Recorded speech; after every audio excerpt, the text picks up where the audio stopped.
I'm the CEO and lead scientist of the Coral Reef Arks program. We've put together a world-class team of scientists and restoration practitioners. They range in expertise from microbiology to ecology to restoration practice to hydrodynamics, thermodynamics.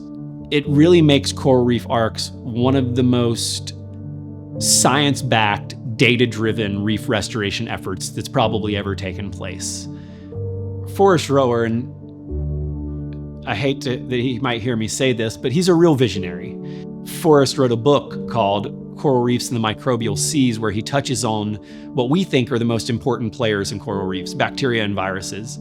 So his level of insight into what makes a reef tick and how you can use that to engineer the reef that you won't find that anywhere else in the world. Jess Carilli is someone who can make things happen. She can figure out what needs to be done to get the arks out there. And I don't just mean manual labor-wise. Like, it takes a great deal of actual work to put them in, but it also takes a great deal of understanding the policy and the people that you need to talk to.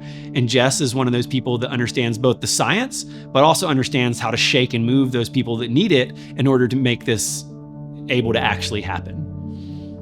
Dr. Aaron Hartman is an all-around great guy and someone who understands so many different components of the reef and understands biodiversity and its contribution to reefs in a way that no one else really does. He's used these autonomous reef monitoring structures, the ARMS as we call them, in many different ways to collect scientific data, to restore reefs, and to help communities. So they've been using the ARMS in Madagascar to try to help coastal communities restore the reefs there, restore the fisheries there, provide foodstuffs to these communities, and have a social impact there. And Aaron's definitely one of the guys that you would want on your team if you're trying to design a diverse, functional coral reef. Emma George is a brilliant scientist, an amazing field worker, and an all-around badass woman. She's the type of person that you want if you're trying to organize your field logistics.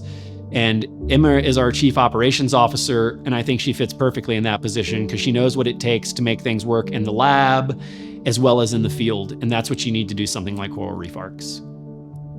Jason Bear is a guy who can take something that hasn't ever been done before and can try to do it. He started these Coral Reef Arks as miniature structures that we were hanging in an aquarium. And he took that idea and built it to a scale that we can actually go and deploy and do reef restoration with.